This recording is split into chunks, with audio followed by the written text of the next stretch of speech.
बिस्मिल्लाहिर्रहमानिर्रहीम। अस्सलामु अलैकुम students, my name is Mohammad Usman Salim. I am from UGI chemistry department. Students, chapter 6 हमने स्टार्ट किया था और चैप्टर 6 का जो ईजीएस्ट पोर्शन था वो हमने कंप्लीट किया और वो पोर्शन हमारे फर्स्ट 50% सिलेबस में इंक्लूड भी था। तो आज जो हम पढ़ने जा रहे हैं that is new for you. ये आपने पहले अपनी प्रीवियस क्लासेस में, जूनियर क्लासेस में नहीं सीखा। तो आप बेटे सब स्टूडेंट्स के लिए, सब बच्चों के लिए ये न्यू लेक्चर्स हैं। तो आप अगर फोकस रखेंगे अपना तो इंशाल्लाह चीज़ें आसान होंगी आपके लिए। और दूसरी बात ये है कि हमारा नेक्स्ट 50% सिलेबस अब स्टार्ट हो रहा है। तो आपसे दोबारा से वही बात, वही रिक्वेस्ट कि वो स्टूडेंट्स जिन्होंने अभी तक अपने लेक्चर नोट्स बनाने शुरू नहीं किए, अपने लेक्चर नोट्स बनाने शुरू करते हैं। तो स्टूडेंट्स, आज हम अपना लेक्चर स्टार्ट करते हैं, लेकिन उससे पहले प्रीवियस लेक्चर्स में हमने क्या सीखा? हमने सीखा कि एटम्स बॉन्ड बनाते क्यों हैं, एनर्जेटिक्स ऑफ बॉन्ड फॉर्मेशन हमने सीखा। इसके बाद हमने रेगुलर अपने टॉपिक स्टार्ट कर दिए जिसमें एटॉमिक साइज था, आयनिक रेडियाई थे, कोवलेंट रेडियाई थे, ठीक है। इसके बाद फिर हमने आयनाइजेशन एनर्जी को डिस्कस किया और मोस्टली शॉर्ट क्वेश्चंस जो आते हैं वो आयनाइजेशन एनर्जी में से आते हैं। अगर इलेक्ट्रॉन एफिनिटी में से आएगा तो डेफिनेशन और एग्जांपल पूछी जाती है, और अगर इलेक्ट्रोनेगेटिविटी में से आएगा तो डेफिनेशन और एग्जांपल पूछी जाती है। इसके बाद स्टूडेंट्स हमने टाइप ऑफ बॉन्ड स्टार्ट किया, और कोवलेंट बॉन्ड तो तकरीबन वही डिस्कशन थी जो हम पहले अपनी प्रीवियस क्लासेस में कर चुके हैं। तो मैंने आपको होमवर्क के लिए दिया था। आयनिक बॉन्ड मैंने आपको खुद से करवाया था और कोऑर्डिनेट कोवलेंट बॉन्ड मैंने आपको खुद से करवाया था, ठीक है। उसके बाद नेक्स्ट हम आज स्टार्ट करने जा रहे हैं जी, क्या modern theory of covalent bond, या अगर इसको आप मॉडर्न थ्योरीज कह देंगे तो तब ये ज़्यादा बेहतर होगा। Modern theories of covalent bond हम आज स्टार्ट करने जा रहे हैं। इस टॉपिक में सबसे पहले एक सब हेडिंग आपको दी गई, लिमिटेशन ऑफ लेविस मॉडल। अब लेविस मॉडल की लिमिटेशन क्या है? सबसे पहले तो आपको यहाँ पे पता होना चाहिए कि लेविस मॉडल होता क्या है। स्टूडेंट, लेविस मॉडल को सीखने के लिए, वैसे तो हम सीख चुके हैं इसे, लेकिन थोड़ा सा दोबारा से रिवाइज कर लेते हैं। लेट्स सपोज आपने HCl जो है उस मॉलिक्यूल का लेविस मॉडल बनाना है यहाँ पे। तो अगर मैं HCl का लेविस मॉडल या लेविस स्ट्रक्चर बनाना चाहूँ तो आपने करना क्या है? सिर्फ आउटर मोस्ट इलेक्ट्रॉन्स जो हैं उन्हें शो कर देना है। अगर मैं हाइड्रोजन के आउटर मोस्ट इलेक्ट्रॉन लिखूंगा तो दैट इज़ 1, और अगर मैं क्लोरीन के आउटर मोस्ट इलेक्ट्रॉन लिखूंगा तो 7 इलेक्ट्रॉन्स हैं। लेकिन आपने इलेक्ट्रॉन्स इस तरह शो कर दें कि एक एटम के इलेक्ट्रॉन्स को डॉट से शो कर दें और दूसरे एटम के इलेक्ट्रॉन्स को क्रॉस से शो कर दें। तो 7 इलेक्ट्रॉन्स बनाने हैं तो 1 2 3 4 5 6, और ये इसका क्लोरीन का 7वां इलेक्ट्रॉन। अगर आप देखें तो ये क्लोरीन का 7वां इलेक्ट्रॉन और ये हाइड्रोजन का इलेक्ट्रॉन। अगर आप देखें तो इस मॉडल से हमें क्या पता चला कि इलेक्ट्रॉन्स की शेयरिंग के बारे में पता चला, और बॉन्ड कितने बन रहे हैं इसके बारे में भी हमें पता चला। तो इसका मतलब कि लेविस मॉडल जो है ये हमें बताता है, मैं यहाँ पे लिखूँगा, इट डज एक्सप्लेन, हमें किस किस चीज़ के बारे में इंफॉर्मेशन देता है जी ये। सबसे पहले तो बॉन्ड फॉर्मेशन, कि बॉन्ड कहाँ बना या किन एटम्स के दरमियान बना। तो बॉन्ड फॉर्मेशन लिख देता हूँ जी मैं। और सेकेंडली जो इलेक्ट्रॉन्स की शेयरिंग हुई, शेयरिंग के बारे में भी एक्सप्लेन करेगा। तो मैं यहाँ पे लिख दूंगा कि एंड शेयरिंग ऑफ इलेक्ट्रॉन्स, कि इसने हमें bond formation and sharing of electrons के बारे में बताया, और सिर्फ यही इंफॉर्मेशन मिली हमें लेविस मॉडल या लेविस स्ट्रक्चर से। लेकिन अगर हम किसी मॉलिक्यूल को कंप्लीटली डिस्कस करना चाहते हैं तो हमें मॉलिक्यूल की ज्योमेट्री का पता होना चाहिए, बॉन्ड पोलैरिटी का पता होना चाहिए, बॉन्ड लेंथ का पता होना चाहिए, बॉन्ड एंगल का पता होना चाहिए, ठीक है। इस तरह बहुत सारे पैरामीटर्स हैं जो हमें पता होने चाहिए। तो वो पैरामीटर्स हमें लीविस स्ट्रक्चर से बिल्कुल भी उनके बारे में इंफॉर्मेशन नहीं मिल रही। तो इसका मतलब कि जो इंफॉर्मेशंस मिसिंग हैं वही लिमिटेशन हैं या कमियां हैं किसमें, लीविस के मॉडल में। तो जो चीज़ें हमें नहीं बताई जाती मैं उनके बारे में लिखूंगा, डज नॉट एक्सप्लेन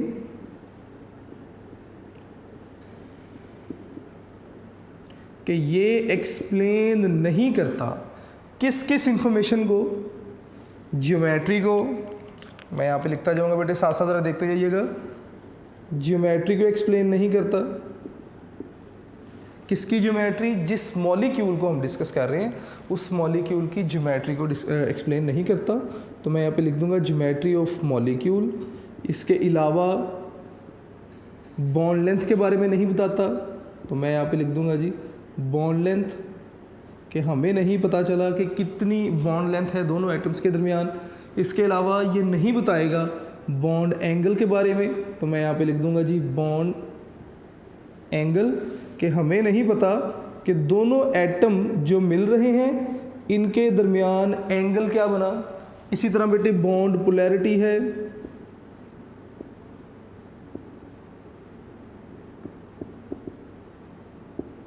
ठीक है, शेप है, ये सारी इंफॉर्मेशन हमें मॉलिक्यूल के बारे में पता होनी चाहिए। लेकिन लेविस मॉडल अगर आप देखें तो ये बड़ा ही ओवर सिंप्लीफाइड सा स्ट्रक्चर है जो हमें शेयरिंग के बारे में बता रहा है और बॉन्ड्स के बारे में बता रहा है। ये सारी इंफॉर्मेशन हमें लीविस स्ट्रक्चर से या लीविस मॉडल से पता नहीं चलती। तो इट मीन्स के these are the limitation of Lewis model.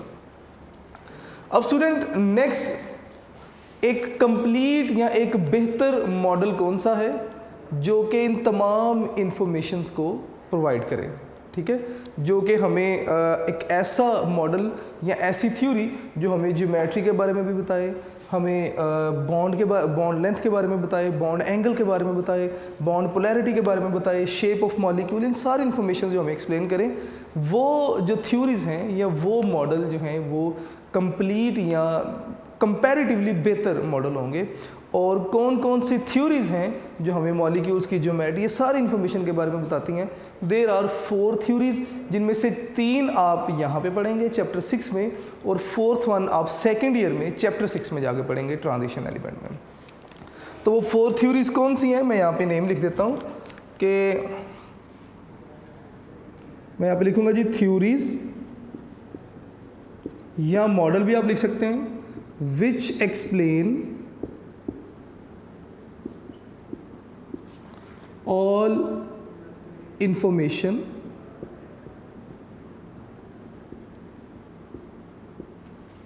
कौन कौन सी थ्योरी है जी।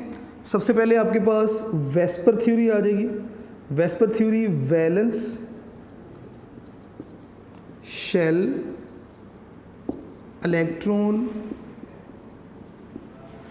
पेयर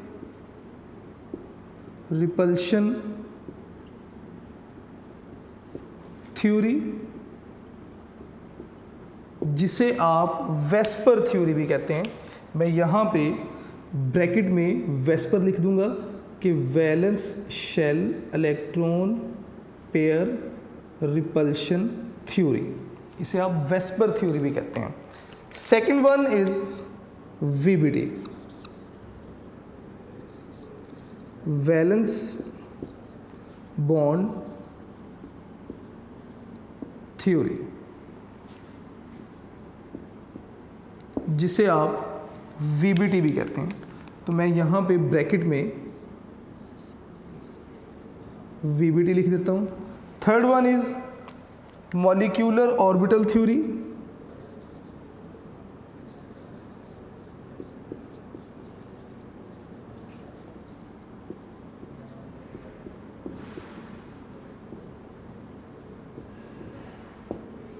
जिसे आप MOT भी कहते हैं। मैं यहाँ पे लिख दूंगा students MOT। And fourth one is ligand field या क्रिस्टल फील्ड थ्योरी,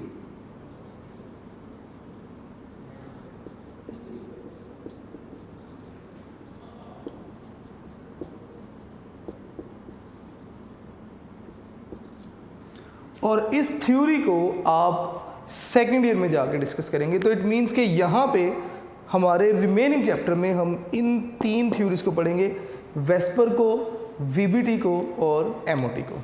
तो स्टूडेंट्स आज हम वेस्पर थ्योरी से अपना टॉपिक जो है वो स्टार्ट करते हैं।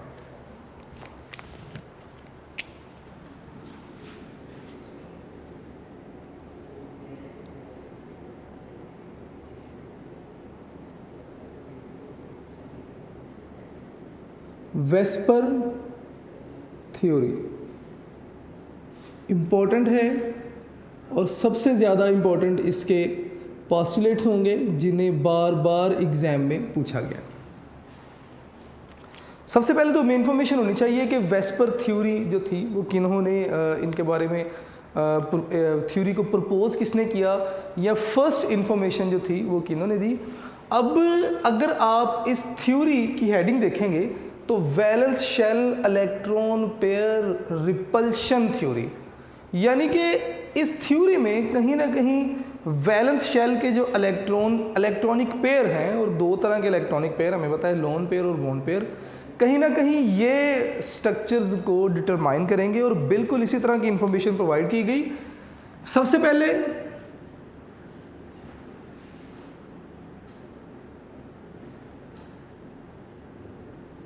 सिज्विक एंड पॉवेल थे। इन्होंने 1940 में पॉइंट आउट किया, बताया, इन्होंने कहा कि किसी भी एटम के या मॉलिक्यूल के जो वैलेंस शेल के इलेक्ट्रॉन हैं, ये मॉलिक्यूल की ज्योमेट्री को डिस्क्राइब करते हैं। तो मैं यहाँ पे लिखूँगा कि valence electron pair determine the geometry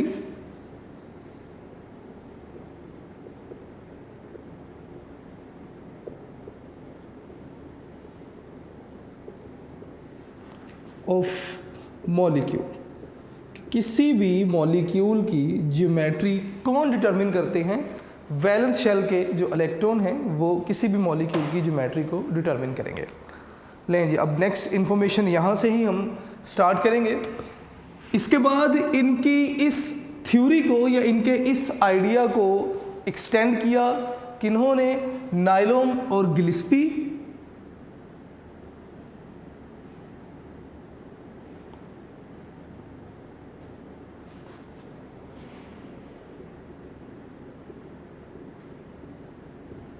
इन्होंने क्या किया जी, इस आइडिया को एक्सटेंड किया, रिसर्च की और अपनी रिसर्च के रिजल्ट में एक थ्योरी प्रपोज कर दी, एक थ्योरी दी,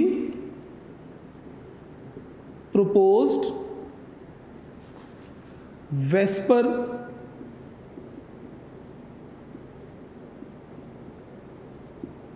थ्योरी। और इस थ्योरी की बेसिक अजम्पशन क्या थी या थ्योरी की बेस क्या थी? मैं यहाँ पे लिखूंगा जी basic assumption.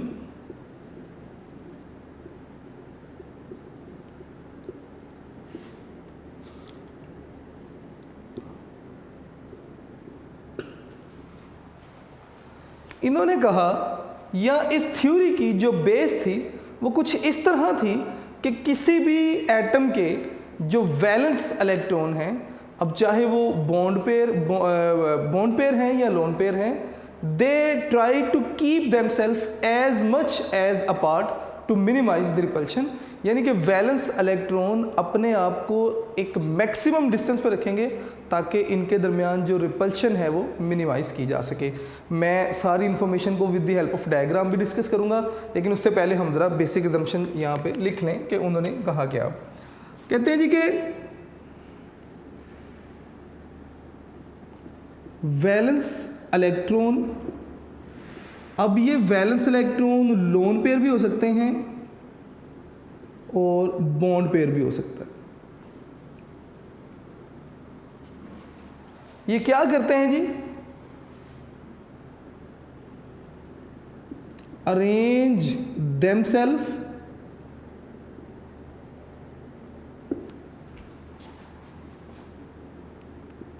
Eight maximum distance, अपने आप को मैक्सिमम डिस्टेंस पे अरेंज करेंगे टू कीप रिपल्शन, ताकि रिपल्शन को किया जा सके मिनिमम।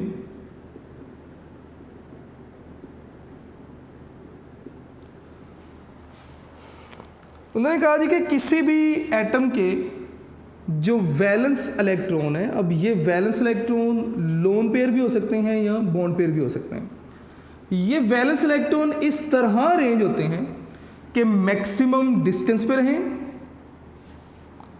ताकि ये रिपल्शन को क्या कर सकें, मिनिमम कर सकें।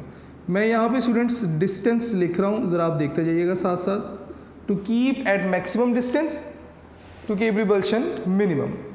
अब यहाँ पे दो बातें आ रही हैं, बॉन्ड पेयर और लोन पेयर। इनके बारे में भी हमें पता होना चाहिए कि बॉन्ड पेयर और लोन पेयर क्या होते हैं। तो मैं यहाँ पे ही लिख देता हूँ कि बॉन्ड पेयर ऑफ इलेक्ट्रॉन क्या है, electron pair formed by sharing of electrons by each atom। अगर दो एटम कोवलेंट बॉन्ड में अपना एक एक इलेक्ट्रॉन शेयर करें और शेयरिंग से जो इलेक्ट्रॉन पेयर बनेगा वो आपके पास क्या कहलाएगा, बॉन्ड पेयर कहलाएगा। तो मैं यहाँ पे लिख देता हूँ जी कॉल बॉन्ड पेयर। स्टूडेंट्स ऐसा इलेक्ट्रॉनिक पेयर जो कि शेयरिंग से जो है वो वजूद में आए, तो ऐसे इलेक्ट्रॉनिक पेयर को आप नाम दे देंगे क्या जी, बॉन्ड पेयर का। डिस्कस भी करेंगे अभी बॉन्ड पेयर क्या है और लोन पेयर क्या है। और इसी तरह मैं यहाँ पे लिखूंगा कि electron pair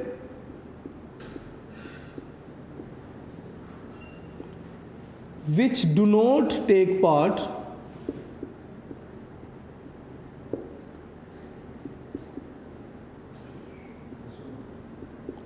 in bonding call lone pair. ऐसा इलेक्ट्रॉनिक पेयर जो बॉन्डिंग में पार्टिसिपेट नहीं करे उसे आप लोन पेयर का नाम देंगे। मैं इसे भी बबल्स में इनक्लोज कर देता हूँ ताकि हमें पता रहे कि हमने लोन पेयर और बॉन्ड पेयर की डेफिनेशन को यहाँ पे लिखा है। ले जी वापिस आते हैं बेसिक अजम्पशन की तरफ कि किसी भी एटम के जो वैलेंस इलेक्ट्रॉन हैं वो क्या करते हैं, अरेंज करते हैं अपने आप को मैक्सिमम डिस्टेंस पे ताकि रिपल्शन को मिनिमम रखा जा सके। फॉर एग्जांपल कि एक एटम ए है जिसके पास दो इलेक्ट्रॉन पेयर हैं, बॉन्ड पेयर भी हो सकते हैं, लोन पेयर भी हो सकते हैं। तो दोनों इलेक्ट्रॉन पेयर अपने आप को इस तरह अरेंज कर लेंगे, बी से मैं इलेक्ट्रॉन पेयर को शो कर रहा हूँ लेट्स से, कि ये मैक्सिमम डिस्टेंस पे आ जाएं ताकि रिपल्शन मिनिमम हो जाए। रिपल्शन क्या, हमें पता है कि इलेक्ट्रॉन रिपेल ईच अदर। एक इलेक्ट्रॉनिक पेयर ये है, एक इलेक्ट्रॉनिक पेयर ये है, दोनों के दरमियान रिपल्शन होगी। तो अगर दो इलेक्ट्रॉन पेयर हैं तो दोनों एक दूसरे के ऑपोजिट साइड्स पे आ जाएंगे ताकि उनके दरमियान मैक्सिमम डिस्टेंस हो जाए, और अगर डिस्टेंस मैक्सिमम होगा तो रिपल्शन मिनिमम हो जाएगी। मैं बार बार इस लाइन को रिपीट कर रहा हूँ, बड़ी सिंपल बल्कि ओवर सिंप्लीफाइड सी लाइन है। खैर आगे चलते हैं जी, पॉस्टुलेट्स देखेंगे। वेस्पर थ्योरी के पॉस्टुलेट्स क्या हैं।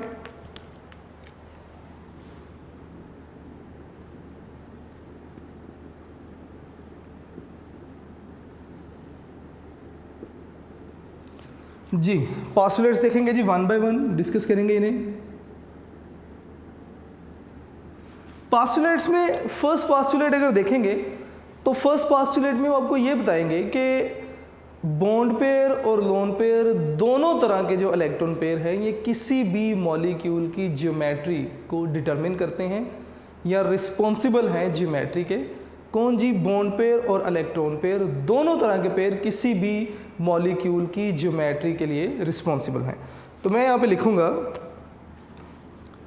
कि bond pair and lone pair are involved in determining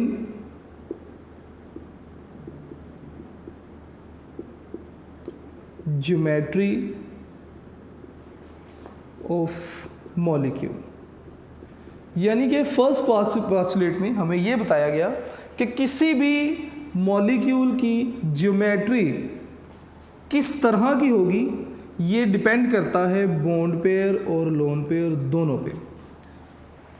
ठीक है, नेक्स्ट पास्टुलेट की तरफ चलते हैं। That was very easy. अब नेक्स्ट पास्टुलेट बिल्कुल बेसिक अजम्पशन की तरह ही है कि इलेक्ट्रॉन पेयर क्या करेंगे, अरेंज करेंगे अपने आप को सेंट्रल एटम के अराउंड मैक्सिमम डिस्टेंस पे, ताकि रिपल्शन को मिनिमम किया जा सके। मैं यहाँ पे लिखूँगा कि electron pair around central atom. Central atom कौन होगा ये भी डिस्कस करेंगे अभी। Arrange at maximum distance to keep repulsion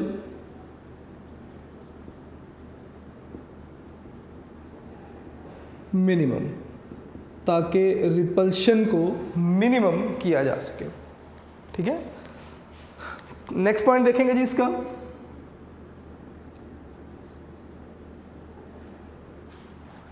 next आपको इलेक्ट्रॉन पेयर्स के दरमियान रिपल्शन के बारे में बताया जाएगा।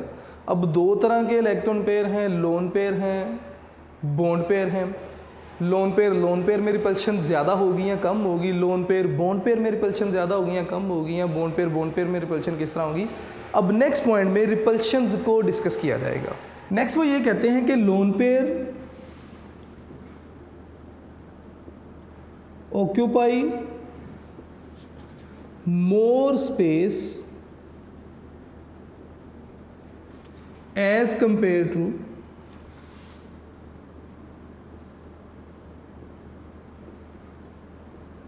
bond pair।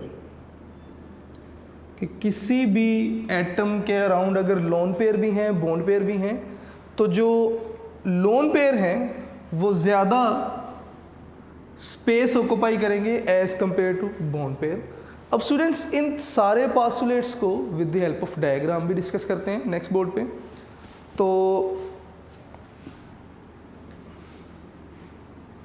साथ साथ रहेंगे आप, ज़रा साथ साथ नोट करते रहिएगा। सबसे पहला पास्टुलेट उन्होंने कहा कि किसी भी एटम के अराउंड जो इलेक्ट्रॉन पेयर हैं, इलेक्ट्रॉन पेयर हेल्प करते हैं या डिटरमिन करते हैं ज्योमेट्री ऑफ द मॉलिक्यूल को। अब इलेक्ट्रॉन पेयर किस तरह हैं ज़रा इसे भी देख लेते हैं। लेट्स से हम अमोनिया की बात करते हैं। Ammonia central atom nitrogen, nitrogen के फर्स्ट, नाइट्रोजन का एटॉमिक नंबर 7, तो फर्स्ट शेल में 2 इलेक्ट्रॉन्स, सेकंड शेल में एटॉमिक नंबर 7, तो टोटल 7 इलेक्ट्रॉन होने चाहिए। तो 2 यहाँ पर आ गए, 3 4 5 6 और अब 7। इसका मतलब नाइट्रोजन के पास एक लोन पेयर मौजूद है। अब नाइट्रोजन अपना ऑक्टेट कंप्लीट करने के लिए 3 हाइड्रोजन के साथ रिएक्ट करेगा और कोवेलेंट बॉन्ड बनाएगा, और इस तरह NH3 मॉलिक्यूल बन जाएगा। अगर मैं NH3 को फार्मूलेटिकली लिखूं तो मैं इसे इस तरह भी लिख सकता हूं कि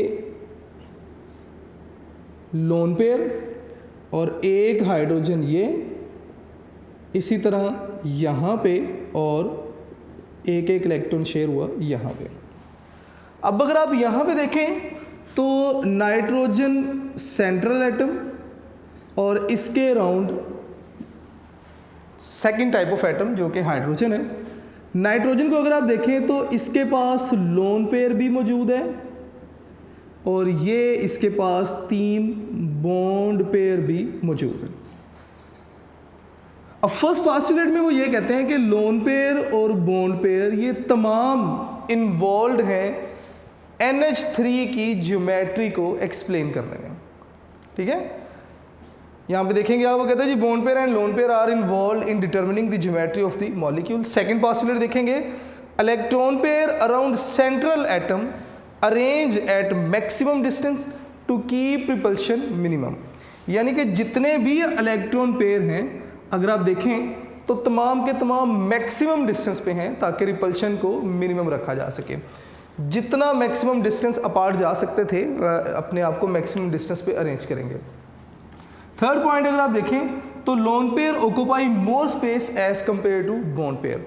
अब ये लोन पेयर है और ये बॉन्ड पेयर है। अब इस स्ट्रक्चर में होगा क्या कि लोन पेयर ज़्यादा स्पेस ऑक्यूपाई करेगा बॉन्ड पेयर के मुकाबले में, तो इट मीन्स कि ये वाला बॉन्ड पेयर और ये वाला बॉन्ड पेयर ये दोनों थोड़े से कंप्रेस हो जाएंगे और ये स्ट्रक्चर कुछ इस तरह हो जाएगा कि हाइड्रोजन और इसी तरह हाइड्रोजन। अगर आप देखें तो लोन पेयर ने ज़्यादा स्पेस ऑक्यूपाई की है as compare to bond pair. अब ऐसा होता क्यों है, रीज़न क्या है कि लोन पेयर बॉन्ड पेयर से ज़्यादा स्पेस ऑक्यूपाई करेगा। तो स्टूडेंट्स अगर आप दो एटम्स के दरमियान लोन पेयर और बॉन्ड पेयर बना के देखें, लेट्स से इसकी एक्सप्लेनेशन लिखते हैं जी, ऐसा क्यों है। लेट्स से मेरे पास A टाइप ऑफ एटम है और इसके अराउंड B टाइप एटम्स मौजूद हैं। ये जो B टाइप एटम्स हैं A के साथ एक एक इलेक्ट्रॉन शेयर किया और ये बन गया जी आपके पास बॉन्ड पेयर। इसी तरह यहाँ पे भी आपके पास क्या बन गया जी बॉन्ड पेयर, और वो इलेक्ट्रॉनिक पेयर A का जिसने बॉन्डिंग में पार्टिसिपेट नहीं किया दैट इज़ लोन पेयर। अब अगर आप बॉन्ड पेयर को देखें तो बॉन्ड पेयर को A का न्यूक्लियस भी अपनी तरफ अट्रैक्ट कर रहा है और B का न्यूक्लियस भी अपनी तरफ अट्रैक्ट कर रहा है। इसका मतलब जो बॉन्ड पेयर है ये दो न्यूक्लियस की अट्रैक्शन में है, दो न्यूक्लियाई की अट्रैक्शन में है। तो जब दो न्यूक्लियाई की अट्रैक्शन में होगा तो इसका जो इलेक्ट्रॉनिक चार्ज डेंसिटी है वो स्ट्रेच हो जाएगी या स्क्वीज हो जाएगी। यानी कि वो एरिया, वो स्पेस जिसके अंदर बॉन्ड पेयर किसी दूसरे इलेक्ट्रॉनिक पेयर को रिपेल या अट्रैक्ट कर सकता है, वो स्पेस या वो एरिया, और अगर केमिकल टर्म में कहूँ तो इलेक्ट्रॉनिक चार्ज डेंसिटी क्या होगी, स्क्वीज होगी। इसी तरह इस बॉन्ड पेयर की इलेक्ट्रॉनिक चार्ज डेंसिटी भी क्या हो जाएगी, स्क्वीज हो जाएगी बिटवीन टू न्यूक्लियाई। लेकिन जो लोन पेयर है ये सिर्फ A के न्यूक्लियस की अट्रैक्शन में है, B के न्यूक्लियाई इन्हें अट्रैक्ट नहीं कर रहे। तो जब एक ही न्यूक्लियस की अट्रैक्शन में है तो लोन पेयर की जो चार्ज डेंसिटी है इससे कम न्यूक्लियर अट्रैक्शन है, लिहाजा इसका वो हिस्सा, वो स्पेस, वो एरिया जिसके अंदर ये किसी दूसरे इलेक्ट्रॉन पेयर को रिपेल या अट्रैक्ट कर सकता है ये ज़्यादा स्प्रेड होगा as compare to bond pair. ठीक है, तो मैं अगर इसका चार्ज इलेक्ट्रॉनिक चार्ज डेंसिटी बनाना चाहूँ तो मैं इस तरह बताऊँगा। अब अगर आप देखें तो बॉन्ड पेयर जो हैं इनकी चार्ज डेंसिटी कम है क्योंकि ये दो न्यूक्लियस की अट्रैक्शन में है, लेकिन लोन पेयर सिर्फ एक न्यूक्लियस की अट्रैक्शन में है, लिहाजा इसकी charge density, electronic charge density जो है वो ज़्यादा है। तो इसकी रीज़न आप क्या बताएंगे कि लोन पेयर ज़्यादा स्पेस ऑक्यूपाई क्यों करेगा? आपने बताना है कि as lone pair of electron experiences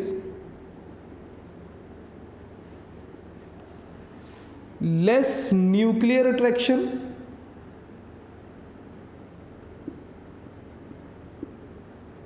कि बॉन्ड पेयर ऑफ इलेक्ट्रॉन कम न्यूक्लियर अट्रैक्शन फील कर रहा है, लिहाजा इट्स इलेक्ट्रॉनिक चार्ज डेंसिटी, इसका वो एरिया, वो स्पेस जहाँ पे ये किसी दूसरे एटम के इलेक्ट्रॉनिक पेयर को अट्रैक्ट या रिपेल कर सकता है, वो ज़्यादा स्प्रेड हुआ है as compare to bond pair. तो मैं यहाँ पे लिखूँगा कि nuclear attraction, so its electronic charge density spread more as compared to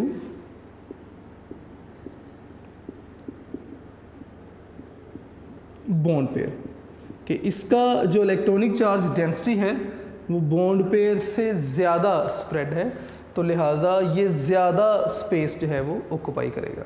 ठीक है, अब अगर आप रिपल्शन का ऑर्डर लिखना चाहें तो मैं यहाँ पे लिखूँगा कि ऑर्डर ऑफ रिपल्शन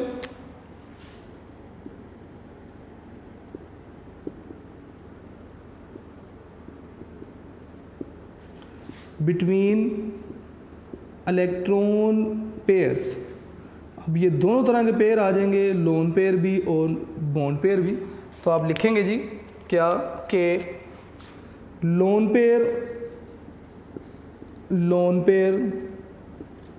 इनकी जो आपस में रिपल्शन है वो सबसे ज़्यादा होगी, क्योंकि लोन पेयर ज़्यादा स्पेस ऑक्यूपाई करता है, और अगर दो लोन पेयर आ जाएंगे तो रिपल्शन उनकी ज़्यादा होगी। जो ज़्यादा स्पेस ऑक्यूपाई करेगा उसकी रिपल्शन भी ज़्यादा होगी। अगर दो लोन पेयर आमने सामने आ जाएंगे, दोनों ही ज़्यादा स्पेस ऑक्यूपाई करते हैं, तो लिहाजा दोनों की रिपल्शन जो है वो सबसे ज़्यादा होगी। उसके बाद आप बताएंगे कि लोन पेयर और बॉन्ड पेयर रिपल्शन आ जाती है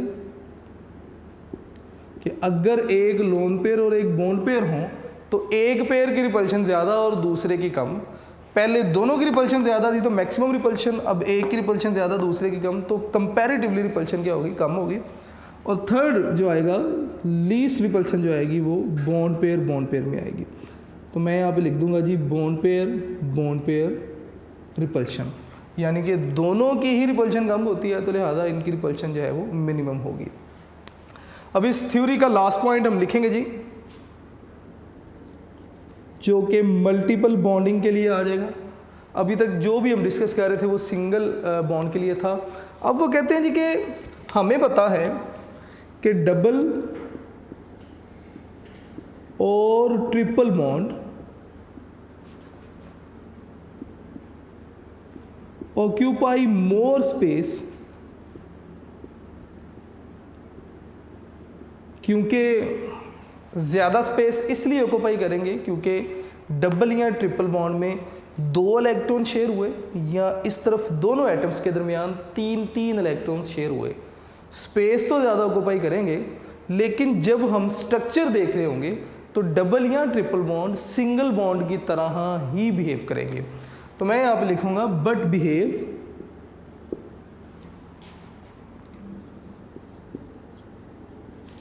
like single bond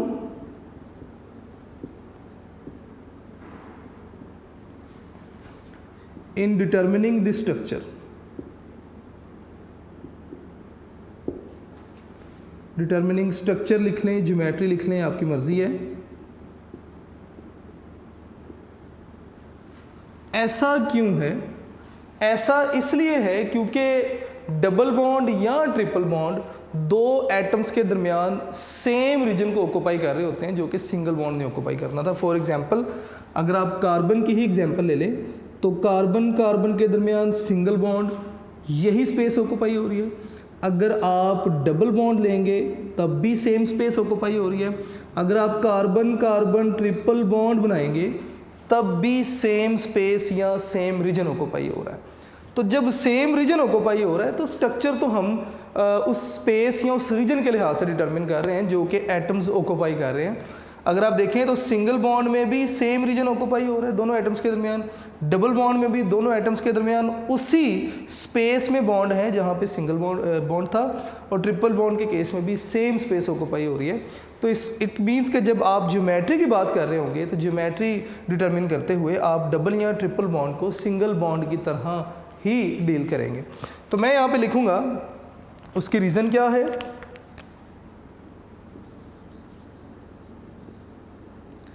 आपने बताना है कि डबल और triple bond occupy same space या same region between two atoms as occupied bye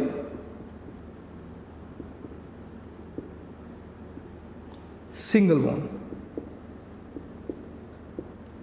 कि डबल या ट्रिपल बॉन्ड ने भी वही स्पेस ऑक्यूपाई करनी है जो कि सिंगल बॉन्ड जो है वो स्पेस ऑक्यूपाई करेगा या रीजन ऑक्यूपाई करेगा। लिहाजा डबल या ट्रिपल बॉन्ड को स्ट्रक्चर या ज्योमेट्री बताते हुए आप इन्हें सिंगल बॉन्ड की तरह ही ट्रीट करेंगे। एग्जांपल आएंगी, हम उस पर डिस्कस भी करेंगे। तो स्टूडेंट्स, आज का जो हमारा टॉपिक था दैट वाज वेस्पर थ्योरी क्या थी। सबसे पहले हमने लिमिटेशन को डिस्कस किया कि लेविस स्ट्रक्चर की लिमिटेशन क्या है। डॉट क्रॉस बना के आप बता तो सकते हैं कि दो एटम्स के दरमियान बॉन्ड बना, इलेक्ट्रॉन्स की शेयरिंग किस तरह हुई, लेकिन आप ज्योमेट्री नहीं बता सकते, आप बॉन्ड पोलैरिटीज़ नहीं बता सकते, बॉन्ड डिस्टेंस नहीं बता सकते, बॉन्ड एंगल नहीं बता सकते। ठीक है, तो ये सारी चीज़ें जो थी ये लिमिटेशन में आ जाती हैं। तो ऐसी थ्योरीज जो इन तमाम इंफॉर्मेशन को एक्सप्लेन करें वही सबसे बेहतर थ्योरीज हैं, परफेक्ट थ्योरीज हैं। तो 4 थ्योरीज हमने डिस्कस की। सबसे पहले वेस्पर थ्योरी, वीबीटी और एमओटी और क्रिस्टल फील्ड थ्योरी या ligand field theory. VSEPR, VBT और एमओटी आप इसी चैप्टर में सीखेंगे, जबकि क्रिस्टल फील्ड थ्योरी 6 चैप्टर में आप सीखेंगे। और हमने वेस्पर थ्योरी स्टार्ट की। वेस्पर थ्योरी हमें 2 इंफॉर्मेशंस देगी। एक तो किसी भी मॉलिक्यूल की ज्योमेट्री के बारे में बताएगी और दूसरे नंबर पे ये आइडियल बॉन्ड एंगल के बारे में हमें इंफॉर्मेशन देगी। तो ये 2 इंफॉर्मेशन हमें मिलेंगी वेस्पर थ्योरी से। अब आप कह रहे होंगे कि जी आइडियल बॉन्ड एंगल क्या है। तो आइडियल बॉन्ड एंगल बेटे डिपेंड्स अपॉन शेप या स्ट्रक्चर, यानी कि किसी भी मॉलिक्यूल की जो भी शेप होगी उस शेप के लिहाज से हम जो बॉन्ड एंगल जो है वो डिटरमिन करेंगे। फॉर एग्जांपल, अगर टेट्राहेड्रल शेप है तो बॉन्ड एंगल 109.5 होगा। अगर आपके पास बेंट शेप है तो बॉन्ड एंगल 120 डिग्री होगा। और इसी तरह हम शेप को देखते हुए बॉन्ड एंगल जो है वो डिसाइड करेंगे। इसके बाद नेक्स्ट मैंने डिस्कस किया कि सिजविक एंड पॉवेल थे, जिन्होंने 1940 में ये पॉइंट आउट किया कि वैलेंस इलेक्ट्रॉन पेयर ही ज्योमेट्री को डिसाइड करते हैं। इनके बाद नाइलोम और गिलिस्पी ने इस थ्योरी को फर्दर एक्सटेंड किया और अपनी थ्योरी प्रपोज की, जिसे वेस्पर थ्योरी का नाम दिया गया।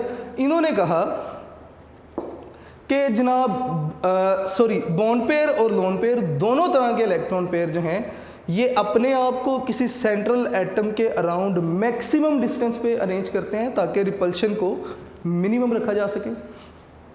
अब इस थ्योरी के पॉस्टुलेट्स क्या थे? फर्स्ट पॉस्टुलेट के बॉन्ड पेयर लोन पेयर दोनों ही इन्वॉल्व होंगे किसी भी मॉलिक्यूल की ज्योमेट्री को एक्सप्लेन करने के लिए। सेकंड पॉस्टुलेट क्या था कि किसी भी एटम के अराउंड जो सेंट्रल एटम के अराउंड जो न्यूक्लियस इलेक्ट्रॉन पेयर हैं वो मैक्सिमम डिस्टेंस पे अरेंज होंगे ताकि रिपल्शन को मिनिमम किया जा सके, बिल्कुल वैसे जैसे आपने बेसिक असम्पशन देखी। थर्ड पॉस्टुलेट इलेक्ट्रॉन पेयर के दरमियान रिपल्शन के लिहाज से था कि लोन पेयर में रिपल्शन जो है वो मैक्सिमम होगी। मैक्सिमम क्यों होगी मैंने डिस्कस भी किया कि बॉन्ड पेयर 2 न्यूक्लियाई के इन्फ्लुएंस में है, जबकि लोन पेयर सिर्फ एक न्यूक्लियस के इन्फ्लुएंस में है। तो लिहाजा इनकी जो इलेक्ट्रॉनिक चार्ज डेंसिटी है ये ज़्यादा स्प्रेड है as compare to bond pair, तो लिहाजा ये ज़्यादा स्पेस ऑक्यूपाई करेंगे। उसके बाद नेक्स्ट हमने डिस्कस किया कि इनके दरमियान ऑर्डर ऑफ रिपल्शन, मैंने कहा जी कि लोन पेयर रिपल्शन सबसे ज़्यादा, लोन पेयर बॉन्ड पेयर, उसके बाद फिर बॉन्ड पेयर। लास्ट में हमने फाइनल इसका जो पॉस्टुलेट था डिस्कस किया कि अगर किसी मॉलिक्यूल में डबल या ट्रिपल बॉन्ड आ जाएगा, नो डाउट डबल और ट्रिपल बॉन्ड जो हैं उनके इलेक्ट्रॉन्स ज़्यादा स्पेस ऑक्यूपाई कर रहे होते हैं, लेकिन अगर ज्योमेट्री के लिहाज से आप बात करेंगे तो डबल या ट्रिपल बॉन्ड को आप सिंगल बॉन्ड की तरह ही डील करेंगे। क्यों? क्योंकि डबल या triple bond same region occupy करते हैं 2 एटम्स के दरमियान जो कि सिंगल बॉन्ड करता है, तो लिहाजा आप सिंगल बॉन्ड की तरह ही ट्रीट करेंगे।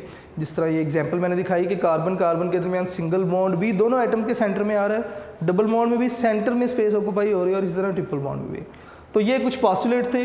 तो स्टूडेंट्स इन्हें अच्छे तरीके से आप अपने रजिस्टर पे अपने नोट्स बनाइएगा, अच्छे तरीके से लिखिएगा, और यही बहुत इंपॉर्टेंट लॉन्ग क्वेश्चन है वेस्पर के लिहाज से। वेस्पर में अगर कोई लॉन्ग क्वेश्चन आए तो it is very important long question के आपने पॉस्टुलेट्स इसके लिखने हैं। Right postulates of VSEPR theory. और ये बहुत ही इम्पोर्टेंट लॉन्ग क्वेश्चन है जी, जो कि काफ़ी दफ़ा रिपीट हो चुका है। तो ये स्टूडेंट्स हमारा आज का लेक्चर था। इंशाल्लाह नेक्स्ट लेक्चर में नेक्स्ट टॉपिक के साथ हाजिर होंगे। अपना ढेर सारा ख्याल रखिएगा। अल्लाह हाफिज़।